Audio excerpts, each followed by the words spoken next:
Okay, thank you all for joining this morning for my presentation. This is actually something that I was working on before I came here in September, that I will present it next week in Brussels in a workshop.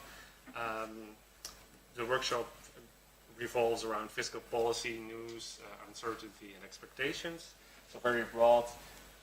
So let me just basically sketch what I will do in this presentation. What I do in the paper is I develop a stochastic model, so for stochastic data analysis, in line with the models used nowadays, for example, by the European Commission. And it consists out of two parts. On the one hand, there's a VAR model, and on the other hand, there's an estimation of fiscal reaction functions. I'll go into the details a little bit further. And I do this to focus on uncertainty in medium-term fiscal policy. And why? Well, to have effective fiscal management, which is a necessary thing, you need to understand the uncertainty that's there, the shocks, the composition of these shocks, and the probabilities of certain outcomes. And more than previous studies, I focus on the fiscal policy uncertainty in these models. I decompose the various sources, and then I link it to the fiscal discipline literature, given that we focus a bit more on the policy side of these things. So the starting point of this whole talk is the concept of fiscal sustainability. I actually, just before I came here, I read a blog post on Vox by Marco Butti, and he pointed out again that we have to maintain confidence in the European Union and the European Commission in particular. We have to focus on our key contributions. Among one thing is sustainability in the EMU. So this is and will remain also in the long term one of the key focuses of the Commission. Sustainability of public finances, to put it bluntly, that we are able to repay as a government our debts. What does this mean? Well, governments are typically a bit more myopic, short-term focused, so there is a tendency to enforce legal restrictions on them to make sure that they don't refrain from their commitments to sustainability. And in particular, fiscal rules is one of these types which is very popular. Everybody knows the Maastricht Treaty with its 3% and the things that followed from this. So I don't know whether it's actually legible, and otherwise you can watch the stream afterwards to see the details. But just give a bit of a graph. So nowadays you have the Stability and Growth Pact, and everybody knows the 3% and the 60% for debt to GDP. So this is basically in the corrective arm of the Stability and Growth Pact. There are some exceptions. For example, I'm from Belgium. Belgium wouldn't have been able to join the Eurozone if it didn't make the 60%. If it hadn't been for like a more conversions toward the 60% exception in there. If you don't adhere to these two rules, you end up in the excessive deficit procedure. There's more strict follow-up, more regular reports on the country and its fiscal position. On the other hand, there's the preventive arm, which is focused around the medium-term objective, which is basically in terms of the structural balance, which has to be sufficient, or it has to be strengthened sufficiently if you're not yet at the medium-term objective. Again, there are some exceptions there. For example, for the business cycle, you have this nice table that was made up, I think, last year officially agreed upon, that depending on where you are in the cycle, you have to do more or less of an effort. You also have exceptions for structural reforms, things like that. And then you have the possibility also that you are at the medium-term objective and you have to maintain it. So this is just a basic sketch. There's much more to say about this. We can talk about it later, for example, the history about this and the evolutions in there. This is what eventually are the policy implications of fiscal sustainability and what is the thing these methodologies eventually can be used for. This is also part of the European semester, where there are regular follow-ups, country-specific reports are written, and actually our unit contributes to these, not with respect to the fiscal rules, but with respect to fiscal reforms. something that also can be discussed with people from other units who don't know this. Our unit contributes to this. But to focus on the academic side of this literature, there's a vast literature with empirical studies showing the effectiveness of fiscal rules, that they use, for example, an index of the strength of a certain rule, the transparency, whether there are sanctions if you don't make it, and this shows that if rules are in place, typically primary balances turn out to be higher. So there is an effectiveness of these rules. On the other hand, it increases the predictability and the credibility of a certain government. Another argument typically heard is that it prevents coordination problems if there are multiple levels of government. There are exceptions to this, for example, Belgium, which typically gets a constant recommendation of the European Commission that does do more of an effort on this. But one point I want to stress, there's also a typical criticism of these fiscal rules with respect to public investment. It's a huge thing at the moment. And there's a very interesting paper in fiscal studies which actually shows that it's not a stability and growth pact and its rules that prevented these investments from happening, but it's actually a significant impact from the debt to GDP ratio instead of the rules that prevented the investment. So you have this literature, but although the tests for the intertemporal budget constraint have been adjusted to take into account uncertainty, the fiscal rule literature typically didn't really pay much attention to uncertainty. They only focused on the cyclical part in there, so they moved towards the cyclically adjusted budget balance for its tests. But budgets in the end are set on under a very broad veil of ignorance. There's much more uncertainty than just the cycle. A very simple example of this I can give others if you want is I took some figures on the primary balance and the cyclically adjusted primary balance from the macro database, and I look at the uncertainty in there, measured as the standard deviation. And I looked at the difference, like what's the uncertainty in the primary balance versus the one in the cyclically adjusted. So think under the assumption that, well, if you go to the cyclically adjusted one, then the uncertainty from output is taken out. And there you see that only about 30%, 1/3 of uncertainty follows from output. So there's 2/3 of uncertainty left, which are completely ignored by the fiscal rule literature. While there's nowadays quite a big strand of literature focusing much more on fiscal policy uncertainty, and not just with respect to projection biases, for example.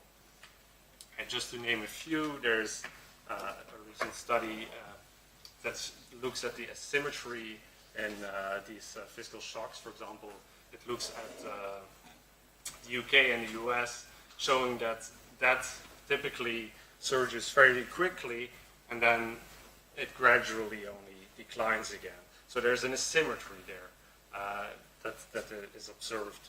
On the other hand, there's a non-linearity of their impact. For example, larger GDP shocks typically have different effects from smaller ones. There's also a correlation with respect to different types of shocks, for example, financial and macro shocks. And finally, there's a very interesting AER paper that uses an estimation with time varying volatility, showing that these effects matter. But this is basically not taken into account in this literature. What is done in practice is, there's something called stochastic analysis, which is very common now, both by the IMF, OECD, also the European Commission does it. And it starts with sensitivity analysis or scenario analysis. And more recently, they started constructing probability functions using simulation for future debt to GDP ratios. And it's on this literature I built because there is still room for improvement there, given that it's a very recent literature. For example, to show you, this is a figure I took from the IMF paper I cited earlier. If you look at advanced economies, only about 10% of them uses these type of stochastic analysis at the moment. While these give quite some information about the different types of shocks and their importance in the countries. So there is some room for improvement. So, for example, the current state of the art of the Commission, the debt sustainability analysis, the report, it's a yearly report, contains various different types of analysis. It starts from an early detection system for very short term. Then there are more medium to long term indicators which basically calculate the effort that is necessary in terms of the balance to make the intertemporal budget constraint hold. And there is analysis of aging, of vulnerabilities in the financial sector have been added more recently after the crisis. And then there is this stochastic type of analysis. And in a recent paper, Beckley, for example, came up with this indicator showing kind of a degree of realism based on a percentile ranking of the primary balances. So, just to sum up what I will do in what I do in this paper, focus on in this presentation is I try to improve on the discretionary fiscal policy component in these models.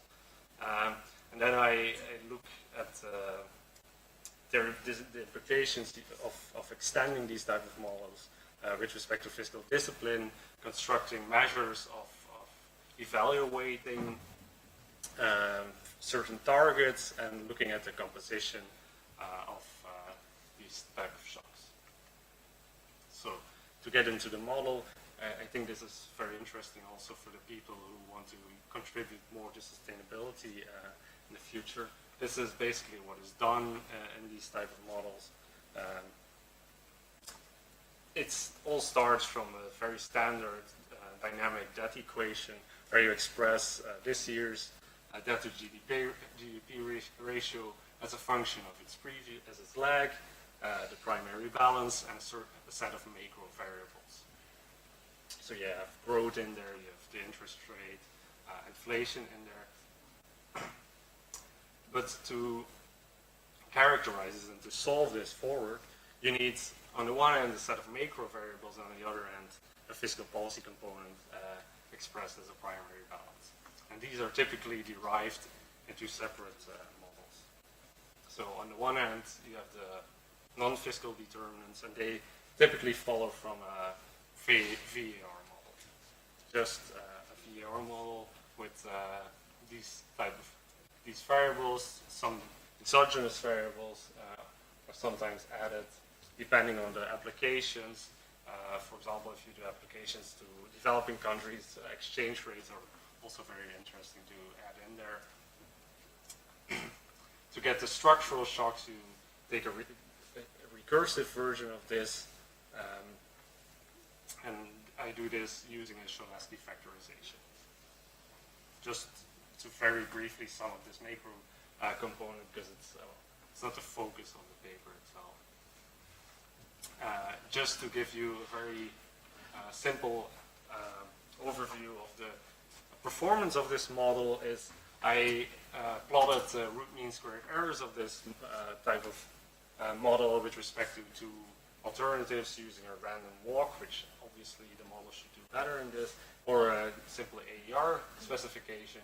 And orange blocks are the root mean squared errors of the model, and they are always lower than the other two models, so it outperforms these models. Now, to go to the fiscal reaction function, this relates to this estimation of a fiscal reaction function relates to two types of literatures. There's a literature out there that wants to estimate this fiscal reaction function to obtain an idea of the procyclicality of the countercyclicality of fiscal policy.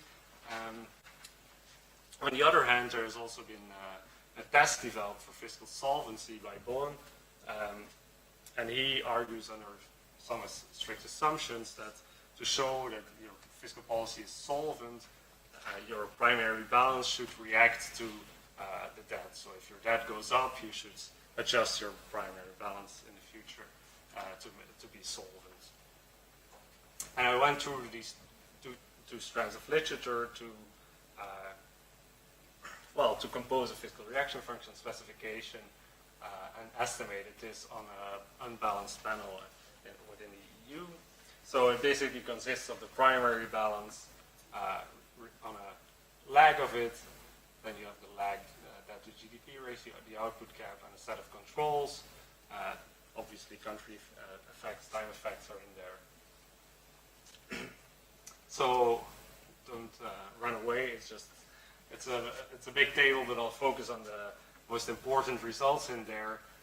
Let's start with the output gap, so the reaction to the gap. So this is this literature focusing on the cyclicality of fiscal policy. There you see that the coefficient is positive, so there's a counter-cyclical reaction to the gap. If I started out by using this least squares dummy variable specification with a correction, given that it's a dynamic panel. I can go into the details for those who want later. But the point is that you also have like a contemporaneous output coefficient in there. So you can argue that this year's fiscal policy has an effect on this output gap.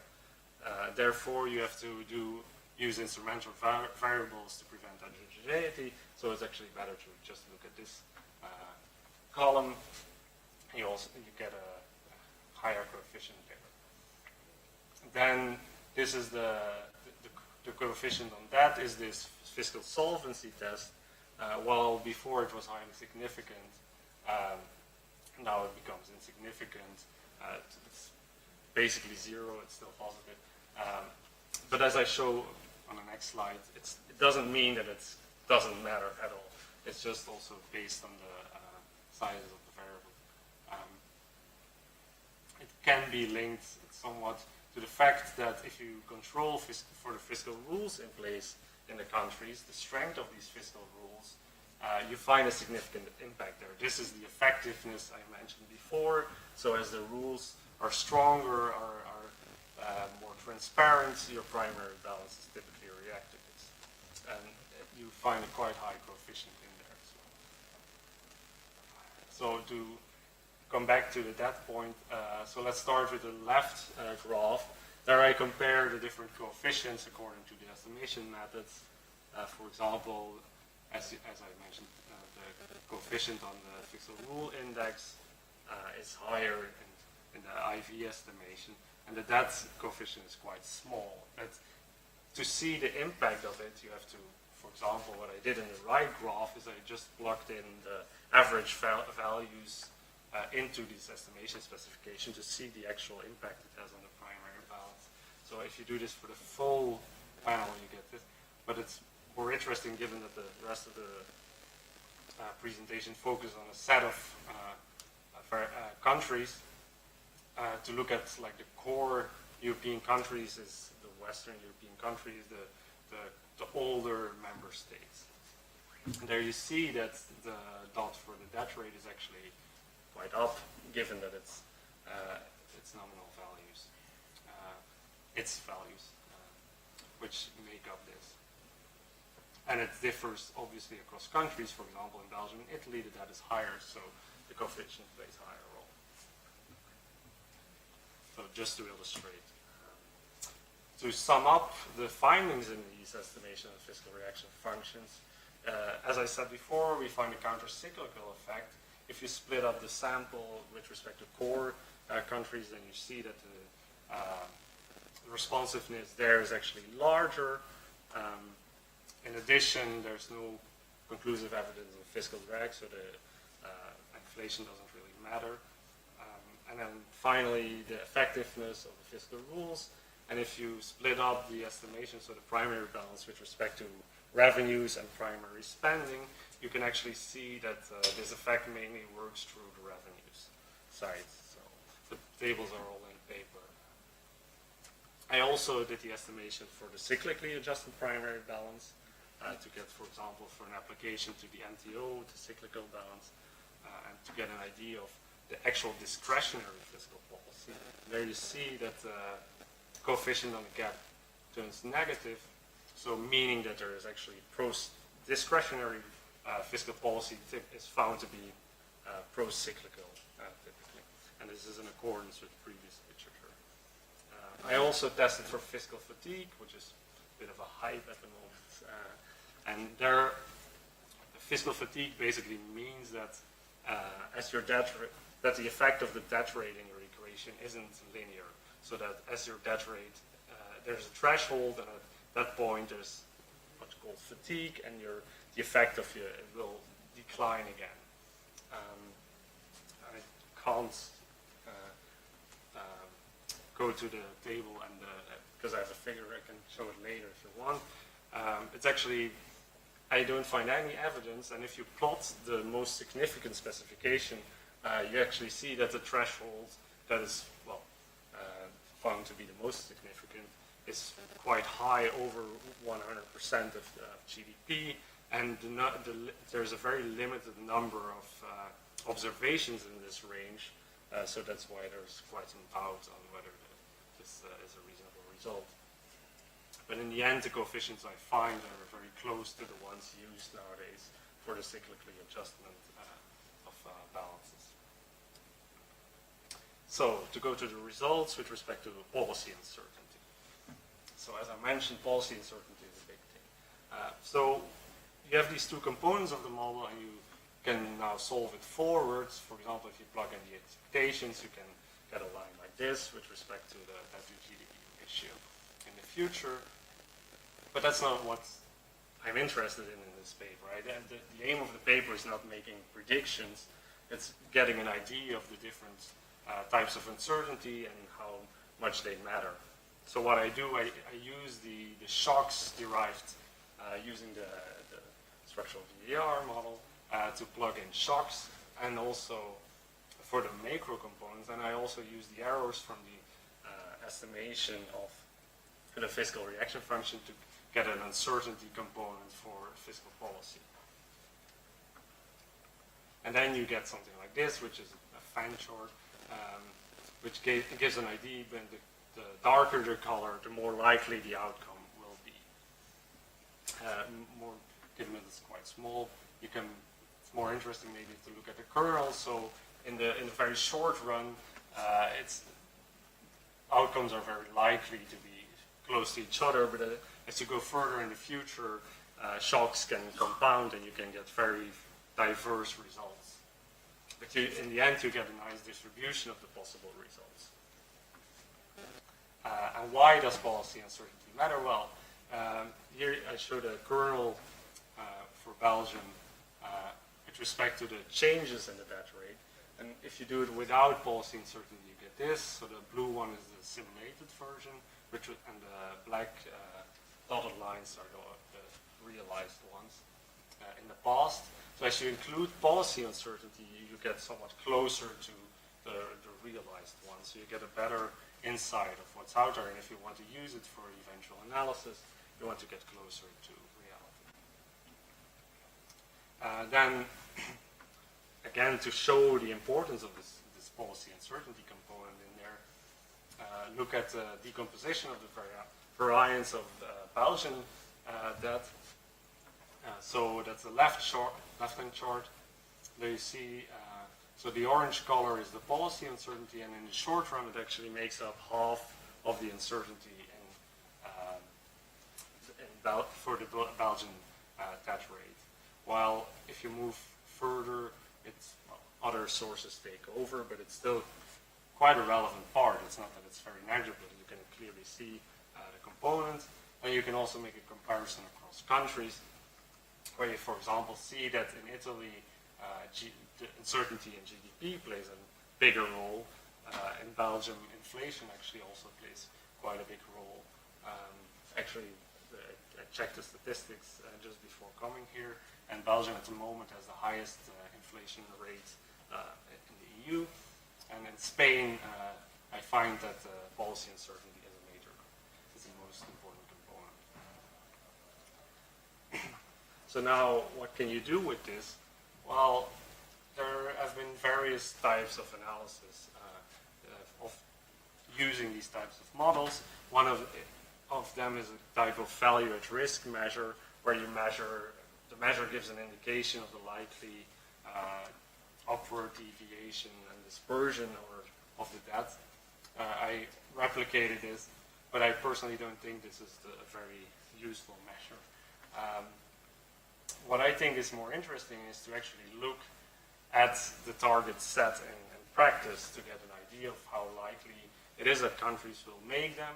So I compute kind of infringement risks, and I do this for three types of these fiscal rules I mentioned before. So I start with the target set in the stability programs of the countries, the target set with respect to the primary balances and debt. So in the top chart, you have the actual infringement risk. So going from 0, the countries will not will clearly make its set targets, going to 100, where it's very likely that they will not make their targets. I do this for 3 years. And in the bottom chart, I show the actual deviations that were realized. So the 2017 bar is not filled in. Well, there's the current forecasts in there. So what you see is you get an ID. It's not perfect, obviously, but you get an ID that Germany is much more likely to make its fiscal targets than, for example, Italy and Belgium. And if you look at the eventual deviations that occurred, the ordering is maintained. So, okay, you cannot say by how much, you can give an expectation about by how much they will deviate, but you get an indication of how likely certain countries are to deviate. And based on this, I'm not stretching it as far that the fiscal rules should be much more stringent in these countries, but at least you have an indication which you can use to follow these countries more or discuss these targets better on how to achieve them. I also do this for 2 other types of rules where the picture is a bit less clear. So for example, I also do it for the debt break, where you also again have the infringement risks and the actual deviations.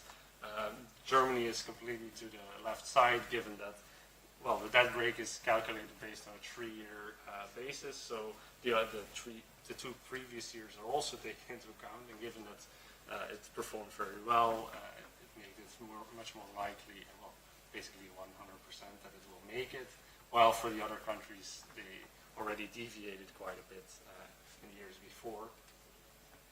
And there, again, the ordering, it's not perfect.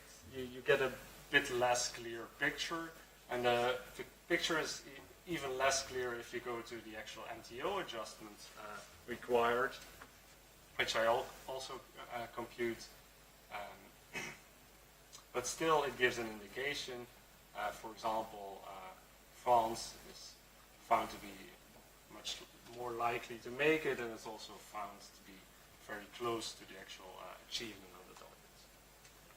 So that's basically the whole methodology and what it could be used for. I also did some robustness checks. For example, instead of using well, the assumption of normal distribution using the shocks from the VAR, you can also draw the shocks using clustered block bootstrapping, and then you get the dashed line, which is fairly close. It makes some difference. For example, in Belgium, especially in the medium to long term, the kernel is spread out a bit more and it's a bit more positive.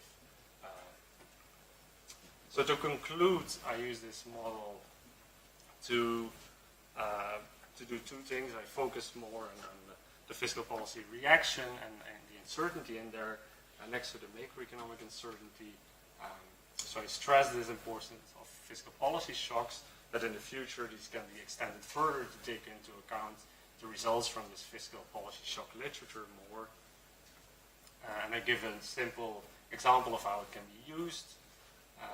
And there you see that some member states' bonds are typified by various by higher uncertainty, for example, in the fiscal policy component, and this may impel a certain way forward in given guidance in how to tackle countries, for example, which are more likely to refrain from making their targets. Okay, thank you. Are there any questions? And do not forget to use the microphones.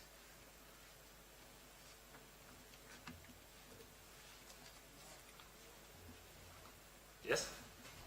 Well, thanks a lot. Very nice. Very nice presentation. I have a couple of questions. I didn't grasp, in terms of the uncertainty, the way you account for uncertainty in the policy change,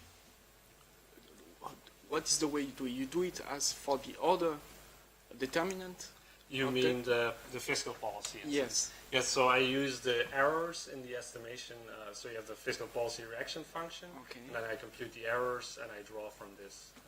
Okay, so the errors which are based on pooled regression. Well, it depends. So currently I'm actually working on an extension with using more country-specific estimations, but there are country effects in there. But the problem with the country-specific reaction function is that you need sufficient data. So there, I've looked at the moment at the historical database on public finances, but then you have a problem with consistency with the other data. But yes, it's based on. But you cannot use a VAR approach because you have to limit Well, it. there's another possibility of extending the VAR. So this is what's done typically in this methodology. You could use a VAR, but then you need quarterly data once more, and also you get much less. While here you can take out the different components, because basically you could see this fiscal policy reaction function. My application actually has a specification where you say like, well, what's the uncertainty in there? We take out various different parts, what's coming from the cycle, what's coming from the legislation with respect to fiscal rules, and what is left is the actual policy uncertainty. So that's much harder to do in a VAR. So in your analysis, if I understand, then the uncertainty, the way you approach it for fiscal policy is with the regression, and for the other variables is with a VAR. Yes, but once more, there's in the VAR, the primary balance is actually added as an exogenous component. Well, it's to create a certain loop. And then when comparing countries, so Belgium, Italy, they are not doing well.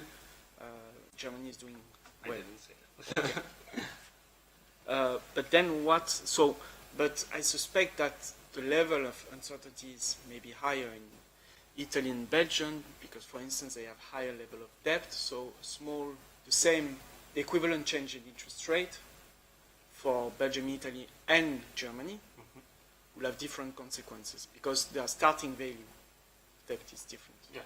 So the counterfactual would be, what if you made the analysis? I don't know whether it's possible. Measuring certainty of for Germany with the Italian starting debt level, for instance. That's a very interesting. Would That's be indeed interesting something to you see. could do as a counterfactual. Yes. Exactly. This is the case as it is right now, but it would indeed the aim was not to compare countries and point fingers. It was just the situation as it is. But if you want to do a counterfactual to make a comparison across countries, that would be a way to go. Yes. Yeah. And then the question is, how does uncertainty explain the deviation from the target, really? This is what you really want. I mean, you can have a higher certainty. Let's put it like that. Can you have high uncertainty on the fiscal policy outcome, but a low deviation from the target? Is that possible? Well, I think it is. You get this fan, and as long as So you could have, let's say, good surprises, particularly on the GDP side. For instance. Well, it's about uncertainty. The actual, like disasters or bubbles. I think you need a different type of methodology to estimate those. But it gives an indication of how unlikely a country is based on the uncertainty that we can measure. It doesn't necessarily explain the deviation that occurs that might be due to various different factors. That's something that's more of an ex post analysis, I think, than something you can do ex ante. Okay. But, well, if fiscal policy uncertainty turns out to be a major component, like in Spain, well, policy recommendations might be more focused on this in the future instead of with respect to other components. And the next question is uncertainty a bad thing to achieve targets? Is there a positive evidence on that? Sorry? Is uncertainty a bad thing? Well, I think you will never get rid of all uncertainty. No, but at all. But is it a bad thing? I mean, objectively, is it a bad thing to achieve target? That's the question, in the end. Because I mean, the natural message from a fiscal policymaker is you want to, like for the discussion on automatic stabilizing, for instance, you want to. You can take the results in two ways. You can either say, well, given that certain countries are very unlikely to make the targets should be more strict and followed up. I'm not saying that. Or you can say, well, these targets are just unrealistic given the current climate in a certain country, given the surrounding conditions. So the targets are just unrealistic, and we should revise targets, or we should discuss how we can set more realistic targets. But I think that's up for more expert judgment. That's not something you cannot do with this model. It's just an indication. Can I? Because in the presentation were a few things which were interesting. You mentioned it at the end. Germany has a sort of budgetary policy on the trend of the deficit. If I'm not mistaken, the Netherlands has something similar to sort of spread the uncertainty and not react to every change in GDP, inflation and whatever. So it's at the cautionary side. You may wonder why just Germany and Netherlands use that and not other ones. But that's an interesting thing to investigate, whether that fiscal rule, spreading the thing over a longer period. You've shown for Germany what the result was, close to changing anything. Whether that would be a good thing for other countries. Again, the counterfactual between Italy and Germany. If Italy had a policy rule that with a high debt to the GDP ratio would they be better off after a certain time? Another problem there is, like, if you look at infringement risks of the stability programs are made up by the countries themselves. So there is some room for more or less ambitious programs. I'm not making any judgments about this, but this indeed, if you set less ambitious targets, you are more likely to make them. I'm not saying that Germany doesn't set ambitious targets, not at all. But for example, the comparison between France and Spain and Italy, there is some difference there. Yeah. No, I think that would be very interesting, and also if there's gaming with the forecast, it's based on forecasts, and if they're optimistic or more optimistic or less pessimistic, that sort of gives you more room for maneuver on the budget, which might in the end up by having a less there's sustainable. There's a huge literature out there. I didn't cite it, but on forecast bias, and indeed, that's also why I use own forecasts in this. I have one more question, but that's more of in detail. I may come later. Okay. Any other questions? Do you think that these analysis, like the function, could be used like as a warning system to make Well, I think at the moment fan charts are already used, for example, in the sustainability reports. They're one of the various different types. Might be able to go to the example. So this is, for example, the excerpt of Belgium within the sustainability report. So it goes from very specific forecasts then to scenario analysis, and they construct a things for the financial sector, but also the fan chart. So it is somewhat taken into account. But indeed, it gives an indication. But as I argue in the paper, is well, your fan charts have to be. The methodology, it still leaves room for improvement before you can actually make them the more credible statements with respect to, for example, fiscal targets, I think.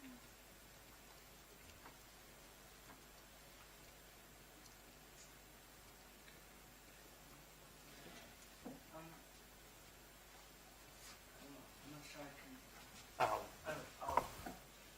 Okay. Yeah. Okay, I'm on. I was wondering, so when you're looking at the projections for government expenditure, I mean, is there, what is there for that? Because there's often talk about how, say, healthcare costs grow faster than GDP in most countries, pension costs as well, things like that. So what is that incorporated in? In this model, it's not. So what I do for the things I've shown with respect to the benchmark results is I use an estimation for the primary balance. So it doesn't take into account. I've done also a similar exercise, but it's not included in the presentation or the paper anymore, where I split up the estimation of the primary balance on the revenue side, expenditure side. These tables are still included, but not for the projections and the uncertainty that follow from this. But even, you can keep on splitting this up indeed and get more detail about the different parts of fiscal policy. I think that's also an interesting exercise to develop further. But I didn't do it in this model. But for example, the aging exercises by the Commission take this into account to some extent. So if you add your uncertainty analysis to this, affecting the primary balance, for instance, to this S1, S0 indicator, the long, what would you expect naturally to happen? I mean, wouldn't be interesting to look at the uncertainty in the short run and how this translates into well, it depends uncertainty in on the long the run? uncertainty you have is derived from historical data. So that's a point of critique, possibly. That's well, future shocks aren't necessarily the past. But countries who have a history of deviating will end up with an indicator showing that more effort is necessary to achieve it. On the other hand, to do the S2 indicator, you need long-term projections. I don't make long-term projections. I keep it at the medium term. So I cannot do this counterfactual, but it's very likely. But could one think of, for instance, that JRC, we talk a lot about resilience. Could you think of a resilience indicator, for instance, for fiscal policy, taking into account short and long run? So resilience meaning how strong will be the fiscal policy or the fiscal target be, how resilient they will be against external shocks, for instance, Well, unexpected external shocks. So you can, for example, use the distribution of the expected fiscal policy shocks to, give an idea about the buffer that is necessary in the budget. For example, coming back to the point on the Netherlands and Germany, well, they might be more cautious because they take into account this uncertainty, while other countries don't. For example, I know from personal experience in Belgium, following the debates there, that while it's argued at the beginning of the budgetary negotiations that there should be a buffer, by the end there's no room left politically to make a buffer. Well, it's not that policy uncertainty doesn't matter in Belgium, it does, so we might be better off using this buffer. But that's obviously also politics at play.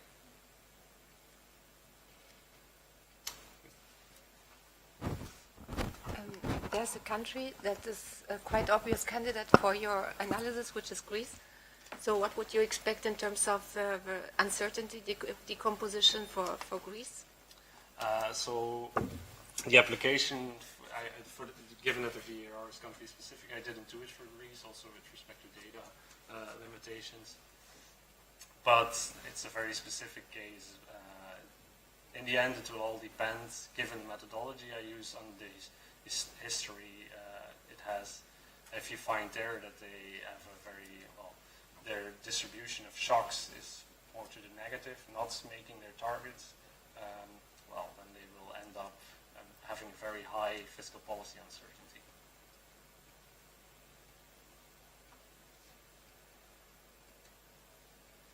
Okay. That's it. I promise one last thing. Can you go back to the table where you compare the variance in the cyclically adjusted deficit with the other measure, with the deficit itself? Sorry, let's see. Table with all the countries. With all the, you mean this table? No, the list with the countries with the deficit and the cyclically adjusted, then you come to something like 1/3 is explained. Yes. This one. It's a very rudimentary exercise to get an idea. There are decompositions as well by, for example, the IMF, who come to a similar conclusion with respect to the sources of uncertainty. Yeah, and you say 30% of the standard deviation is explained by the output. Yeah, so basically what I do is I compare the standard deviations in the primary balance with those in the cyclically adjusted, because there's the output and its uncertainty is taken out, so you go from a standard deviation of 2.5 weighted average to 1.5. So you decrease it by 30%. I see, but then if you look at the mean for the different countries, I think I spotted Spain and the UK where the sign is actually different, and it's 60% in the case of Spain and 80% in the case of the UK, explain of the output or of the standard deviation explained by the output. But it's about it's all about the standard deviation. Yeah. So the means are means of the standard. I could easily drop the means from the table because they are not taken into account for the. No, but that's not what I mean. I think the figure in itself is interesting. Okay. And that makes you wonder whether how the cyclical adjustment is tons of data out there which are very interesting. And I mean, I would even go on this basis of this table, but you would need to look more carefully in saying the cyclical adjustment is a bit of nonsense, of course. I'm not. Well, I think there are various arguments pro and con. I think my colleagues know on which side I am. But well, it's a concept that's highly related to also the history and other exogenous factors in a country which make up eventual cycle. And its calculation depends on its methodology, which has certain limitations. Yeah, it comes back to, I think, the whole system of forecasting. Looking at it from a historical point of view, it's certainly a step up from using the balances by itself without any other qualification. Well, that's what I'm beginning to doubt. To question. To question. That's and also why they're now moving more to the expenditure benchmark. They want a single indicator based on the expenditures to get rid of this debate. And in fact, the regressions where you showed that there is what was it? A counter-cyclical part of the cyclical adjustment in policy. It's a later table. I don't know whether I say it correctly, but there was a negative sign. So the discretionary part, so taking out automatic stabilizers, you have actual pro-cyclical policy, so the actual policy implemented by the governments tends to be pro-cyclical on average.